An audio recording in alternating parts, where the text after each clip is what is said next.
Bonjour et bonsoir, tout dépend de l'heure à laquelle vous allez me suivre.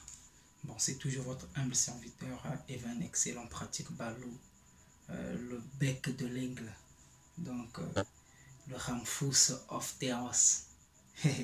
Bien, on n'est pas là pour ça.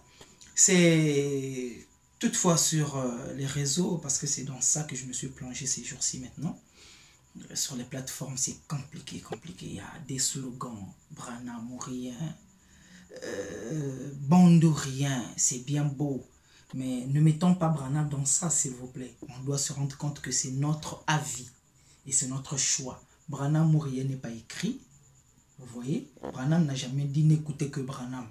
Il y a Pierre qui est là, il y a Paul qui est là, il y a Timothée, il y a Tite, ils sont nombreux. On n'a pas dit que Branham ou rien.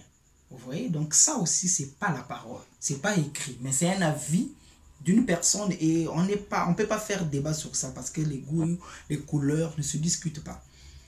Bandorien aussi, c'est pas écrit dans la parole de Dieu. Branham n'a pas dit ça. Donc vous verrez que d'un côté ou de l'autre, c'est pas écrit. Qu'est-ce qu'on fait? On va pas faire la guerre pour ça. Moi, je me réveille un matin, je me dis que je commence à m'habiller comme je me suis habillé, comme ça, en Mobutu. C'est pas écrit dans la parole, c'est mon choix. Vous n'allez pas m'incriminer pour ça. Si je fais ma propagande, bon, ça c'est moi. C'est un peu ça. Ici, il est un grand problème qui siège, c'est la déclaration du pasteur. Je ne ferai pas comme les autres. Ils indexent sans prononcer le nom de la personne, c'est pas bien. Le pasteur Barouti a dit qu'il corrigeait Branham. Bon, jusqu'à là, j'ai quand même fait mon effort de chercher la vidéo dans son entièreté. Je n'ai pas trouvé, sinon que c'est des coupures.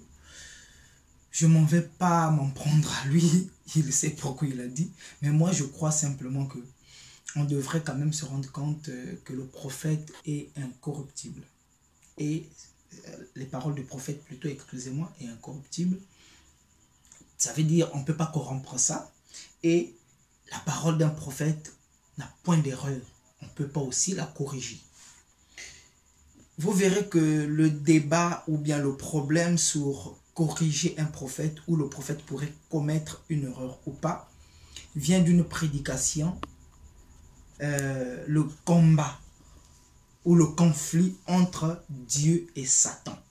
Mon frère, remarquez bien, déjà même la brochure vous dit conflit entre Dieu et Satan.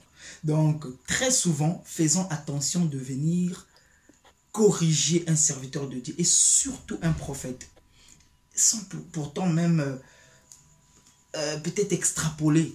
Rien que le titre de la brochure pouvait nous dire. Attendez, je vais vous lire la citation. Ok, donc j'ai trouvé la citation. Comme vous connaissez, bon, j'ai trouvé la brochure. Je n'aime pas donner la citation. Moi, quand je fournis mes efforts pour lire, je vois personne venir m'aider. Je vous donne la brochure, vous irez chercher vous-même. Donc c'est dans le conflit entre Dieu et Satan. Frère Branham dit, je descends. Peut-être que ceux qui croyaient, pour ainsi dire, Noé, en partie, sont peut-être venus là-bas et se sont tenus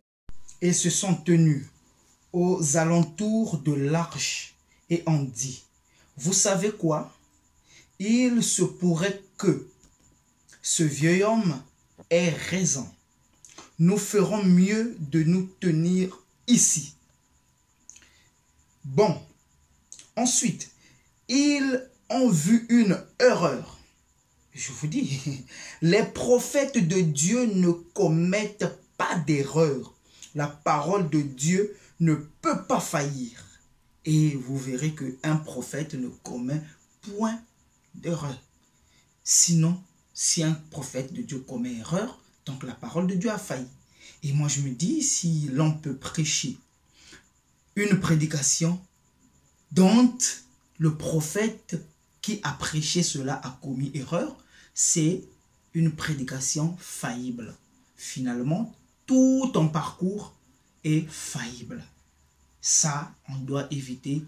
C'est comme remettre en question le pasteur Barouti. Je trouve que, je ne sais pas, vu qu'il n'a pas donné une citation, c'est pas écrit quelque part, je crois que c'est une pensée d'un homme, qui est le pasteur Barouti lui-même. Là, je vais aussi avec la pensée d'un homme qui est moi, Evan. Je trouve que c'est son avis, c'est un avis. Et l'avis là ne cadre pas avec la parole.